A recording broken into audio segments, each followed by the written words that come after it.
Magandang hapon po sa inyo lahat. Alexander Lexter Jules, nagbabalik para po sa inyong afternoon update. May entrata laman ng website ng The Fanboy SEO. Ang sabi dito, this is posted August 10, 2022 by Fanboy SEO. My entrata out to showcase her beauty and sexiness in Slay. Ayan po. Ang pagiging ama kabugera ay hindi lang yung sa nakikita natin physically. Nagbe-base ito sa katauhan natin. Natural naman, lumalabas ang pagiging confident mo kapag fully accepted mo kung sino ka. Kasi the more mo ina-accept kung yung sarili mong ganda, ay nawawala na rin yung insecurities mo. Yan ang sabi ni Marydale Maymay Entrata. But before she was able to embrace being an ama kabugera, Maymay revealed that she had a lot of insecurities and had to conform to the standards of people. Marami akong insecurities dati, umabot sa point na ginawa ko lahat kung ano po yung sinasabi nilang standard of beauty. Nag-explore ako ng iba't ibang characters na kala ko ako pero hindi pala. May nagsabi sa akin na hindi ako maganda, malaki ang bunganga ko, payat-payat ko at hindi marunong manamit. Finorce ko yung self ko maging iba hanggang sa napagod ako at hindi ako masaya, she stated. But eventually my mind realized that people should seek God's approval rather than the approval of others. Siguro ang maa-advise ko ay maging strong and choose God's approval and hindi po approval ng iba. In God's approval, mararamdaman mo yung peace. Pero kapag people's approval, hindi ka talaga masisatisfy. Magbibigay lang siya ng disappointment. Yan ang sabi ni Marydale Maymay Entrata. For the kapamilya actress, she or her definition of sexy is when she is happy and smiling. Ang sexy para sa akin ay kapag masiyahin at humble ka. Hindi mo naman kailangan i-brag yung meron ka. Lalabas yon ng kusa based sa pagkatao mo. Kapag masaya ako, feeling ko ang sexy ko. Kapag palagi akong nakangiti, tingin ko ang ganda ko, she shared. As of this writing, ang sabi ng The Fanboy SEO website, the teaser reveal garnered 1 million views. Don't miss, sabi pa ni Fanboy SEO, don't miss Maymay, who is celebrating her 6th year in the industry, on the next issue of Slay, which will stream soon on ABS-CBN Entertainment YouTube account.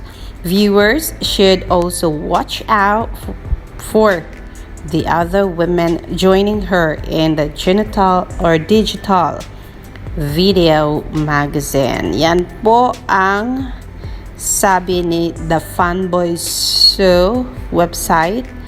Kaya yes, sakto talaga ang mga keynote ni Maymay. You don't need approval of others for you to do things properly. Kasi hindi ikaw na yon, kundi ginagawa mo na ang standard ng iba. And tamang-tama si Maymay na mas pinili niyang sundin ang kagustuhan ng Panginoon at ang approval ng Panginoon. Kasi syempre, yun naman talaga ang tama. People will just criticize every now and then. Pero dapat sundin natin ang ginagawa ni Maymay na hindi siya pa-aapekto dito. And that's her definition of being beautiful and sexy. Being ama kabugera is not being defined to what people are saying about a certain person. It is, ama kabugera is being defined showcasing yourself, your talent, na yun talagang ikaw yun at hindi mo ginagaya yung iba at hindi mo fina-follow yung standard ng beauty na gusto nila.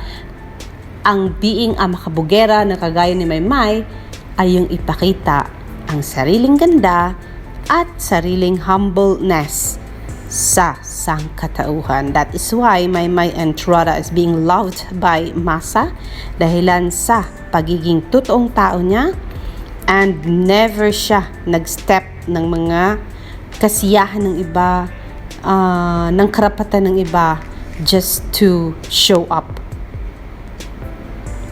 Talagang kung ano ang makikita mo, yun si Maymay Entrada. Para bang yung sinasabi nilang what you see is what you get.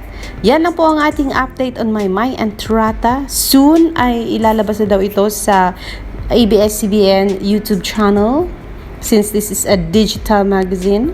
So let's wait for that. Siguro mangyayari yan pagbalik ni Maymay from Beyond the Stars concert from America. And yes, this is Alexander Lexter Jules saying thank you to the Fanboy SEO for sharing this feature today, August 10, 2022. At least naintindihan natin kung bakit mahal na mahal ng tao ang nag-iisang Maymay Entrada at kung bakit sobrang confidence ni Maymay sa sarili and kung bakit ang sobrang humble ni Marydale Maymay Entrada. Actually mga ka-Mayward, this recording was done before yung feature ni Maymay sa TV Patrol. And now, parang napagtagni-tagni ko kung bakit willing si Maymay gumawa ng mga sexy roles. Ang Binibining Pilipinas itself, na kung saan kumanta si Maymay ng Makabugera, kung hindi nyo nakalimutan ay napaka-sexy po ni Marydale Maymay Entrada. Naka-black crop top si Maymay with a very long slit na hanggang thigh, and for sure naka-leggings si Maymay na paka-iksi-iksi. And that alone is a sexy image. And yet sinuot ni Maymay ang damit na yaon dahilan sa naaayon ito sa okasyon. And so yes mga kaibigan, that is maybe the reason why Maymay said she is willing to do sexy roles. It doesn't mean siguro sa acting, but I think what she was telling about is what she was trying to say is that she is willing, since Slay magazine featured siya as cover girl. I think in this digital magazine, Maymay will be extra sexy, showing extra skin, but respeto ang sabi niya at hindi malaswa. So I'm so sorry kung nagbibigay ako ng different notion a while ago when I said breaking news, Maymay is willing to do sexy roles. But I think this time I understand na ang sexy role na sinasabi ni Maymay is about the digital magazine. Kasi sa nakita natin Alexa Ilacadu's extra sexy when she was just having the digital video doon sa water po, nung parang floating siya sa water with extra sexy clothes. And I think Maymay would do the same but in different style. So let's just wait and see kung anong klaseng sexy role ang sinasabi ni Maymay when she said she is willing to do sexy role pero karespeto at hindi malaswa. Yan po ang ating update. Alexander Lexter Jules. I will see you for more later mga ka-Mayward. Magandang gabi, and ka-Maymay Solids, don't worry. Kalma lang tayo. I don't think Maymay is really willing to do sexy role yung iniisip natin na ibang sexy role. Alexander Lexter Jules, matulog po tayo ng maganda. Let's just wait and see kung ano ang inihahanda ni Maymay para sa ating lahat in the coming days. I will see you tomorrow, guys. Good night, everyone, and enjoy the rest of your night. Bye!